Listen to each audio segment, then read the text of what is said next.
In our last video, we created a metal stud envelope system, wall system, and we put it in place. The next thing we're going to do is create some windowing systems for the walls. The first one we're going to do is called a storefront, and it's a form of a glass curtain wall or curtain wall system. But it's among the family of glass curtain walls, it is the one with the least amount of structure, internal structure, as well as weatherproofing or waterproofing capabilities. And the images right here show you an example of what we call a storefront. Okay, and the main difference between that and a curtain wall, glass curtain wall, is that the storefront fits into a wall or wall system, whereas a curtain wall is a continuous system on the outside of the building. So these are considered storefront windows or storefront system.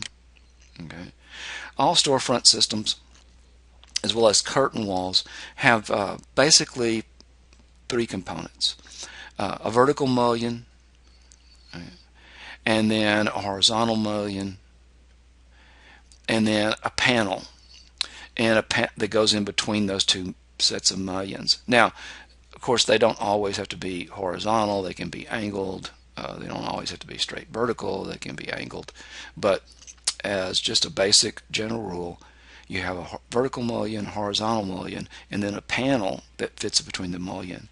That panel can be either solid or opaque, or it can be glass, or what they call glazing. You can see right here. Let's see if I can zoom in on that just a little bit.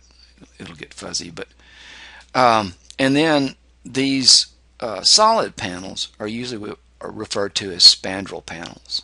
Okay, and a variety of things can be put into the spandrel panels. Stone can be put into them, or they can just be a metal, enamel, or stainless steel, insulated stainless steel. There's a whole variety of different types of span, and as there is a whole variety of different glazing systems that can go into it. So let's create a storefront once again for this building. So let's move this out of the way. And to do that, what I'm going to do is go into walls and architectural walls, since they have structure but they're not technically a part of the building structure. And you'll see a whole series, well, if you've opened your system and not added anything to it, you're going to see a curtain wall 1, an exterior glazing, and a storefront. I've already created these once, but I'm going to create them again just to show you how to do that. And so we're going to start with what is called a basic storefront system, and we're going to edit the type, and we're going to duplicate it, and I'll call this bank storefront, which I've already done before, and I'll just call it bank storefront 2.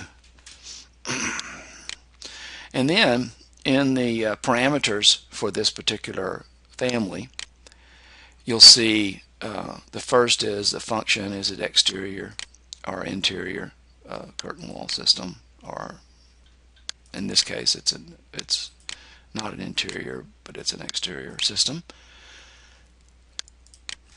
And in Revit, the one difference between a curtain wall system and a storefront system is this little checked box right here, because this tells it to automatically embed it in a wall or wall system. So if you or a roof system either.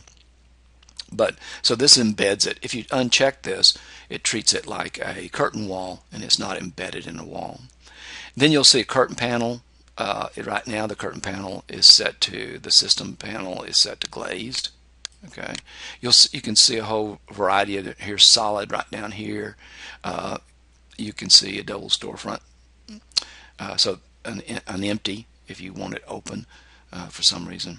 So that's the panel that will be placed in there. The next is join conditions.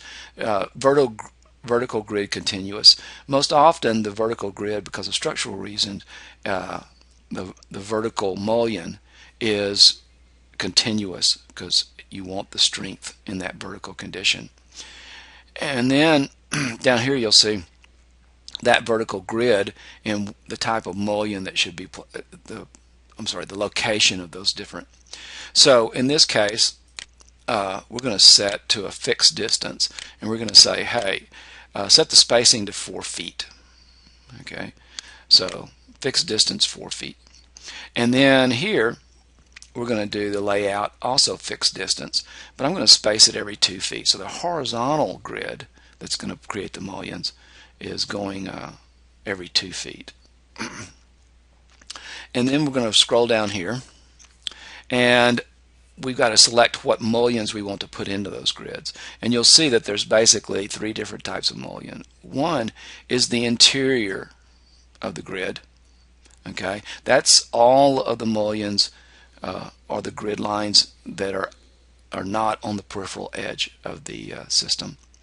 And then there is the border 1 type and the border 2 type, and this basically has to do with the horizontal and the vertical border rectangles. Right now we're going to just leave all of these the same. Okay, and that should do it. So the next thing I'm going to do is put it into this wall, and probably the easiest way to do that is to come back over here and open up a first wall. So I want it on the first floor.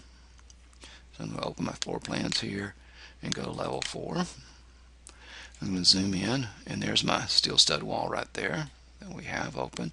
And I'm going to put one storefront system right here, from here to here, and another one from there to there. Now the grid lines here are on 36 feet, so I'm going to stay with that 4-foot module that we started with, and I'm going to go in here, walls, architectural,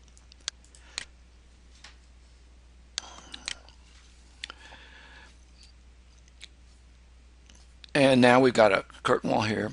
And if this is 36 feet, I'm going to assume we're going to back off here 4 feet and back off here 4 feet, which should get us down to 28 feet. So I'm going to make this storefront 28 feet long. Also, where do I want to? Its base constraint is 01F finished floor. The base offset, how far up do I want from it? I'm going to set this at 0 because I want it to go all the way to the finished floor. And then my ceiling, or my floor to floor, is 18 feet.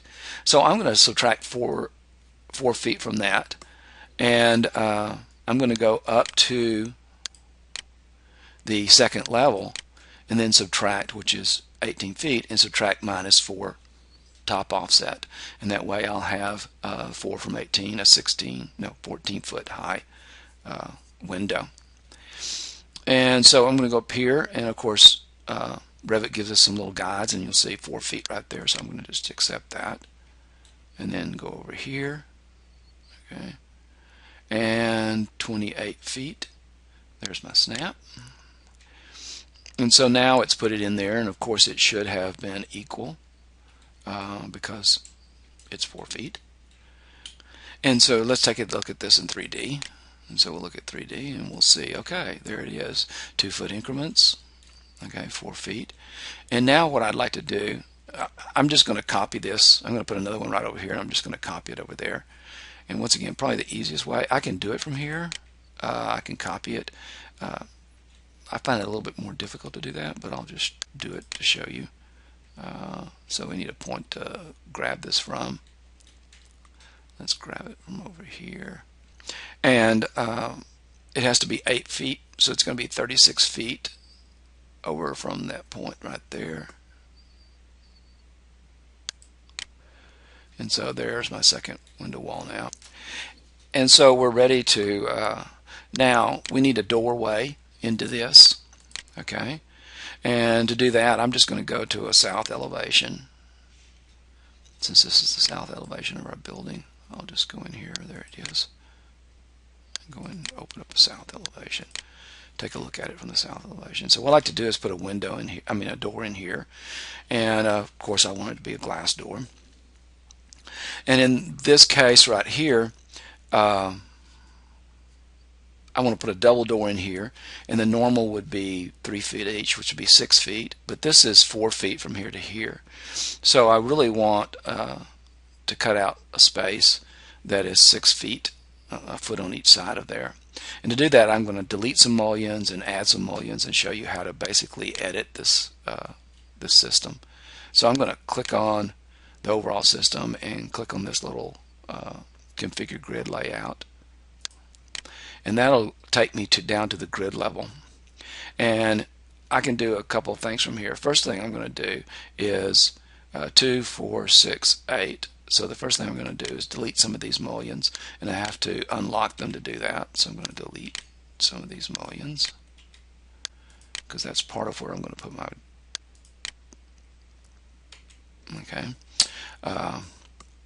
my door. And then we'll just make some. I'm going to add, since I'm down at the grid level, okay, I can click on curtain grid, and I can add one segment, all except the pick segment, delete all but the pick segment, and all segments, place grid segments on all panels where the preview appears. So I'm going to, you can see there's a horizontal one, put a 6-foot door in here. Let's just, okay, so it's going to put all the way across, but for right now I'm just going to put these in, and then I'll show you how I'm going to edit them. So I'm going to put another one in here at come on, snap 1 foot, and another one over here at 1 foot. Then I'm going to click on modify. You'll see it divided the vertical mullion up into pieces, but it keeps it still looking or appearing to be continuous. Since my 6-foot doors have to go right here, okay, and 2, 4, 6, and they're 7 feet tall, I'm going ahead and delete these mullions out, and all I'm doing is selecting the delete key after I unpick them. So this is where my door is going to go, my 6-foot door, but I need to get rid of these grid lines because I need this whole area to be one panel. So I'm going to go into modify again. First thing I'm going to do is select a grid. When I do and unlock it, then you'll see here I can add and remove segments. So I'm going to click on add and remove segments, and I'm just going to click on that segment, and you'll see that it's removed. And I'll click on this one and do the same. Okay, so I just skipped ahead after removing all those. So now this is all one panel. And if I go up here to the edge of this and hit the tab key a couple of times, you'll see that a panel will appear. And this is right now is glass panel. So to change this glass panel to a door, actually we still have some mullions down here. We probably should remove those too. So I'm going to uncheck that and delete that mullion. Will extend itself. Let's see if we can find the panel now. I'm going to hit the tab key and try to cycle through. There we go. You'll notice the panel goes all the way flush to the bottom. Of course it needs to be unpinned. And then the next thing I want to do is add a door. And to do that, I need to go find a special set of doors that were created for curtain walls, called curtain wall doors.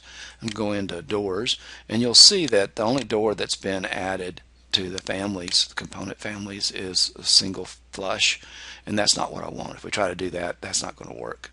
So I'm going to load a family, and a door family, and you'll see right here under C, curtain wall double glass. Notice there's no frame. It's just clear glass, single glass. It would have, you know, stainless steel hinges and everything on it, but it's basically glass. Same thing with single. And then there's a storefront double door. Okay, and you have to use these or make variations of them. They're designed to replace the window walls panels. So I'm going to say open, and I'll just go ahead and use the control key and select them all and go ahead and download them all. So what I'm going to do is select this panel, tab key. We've already got the system panel glaze selected, you can see right there. And you'll see now I have other panels available to me. There's glazed and there's solid. There's an empty system. And then there's storefront door, curtain wall glass, okay, single glass, and curtain wall double glass right up here. So I'm going to select the double because I want a double there, and you'll notice it'll go ahead and put the door in there. You'll notice since I used a door, let's see here if I can't, there we go, we can see that it automatically put the swings in. So now we've got a door in there, and this looks pretty good. In the next video we're going to use a storefront to do banded windows, but you can use a storefront for a lot of purposes other than actual storefronts.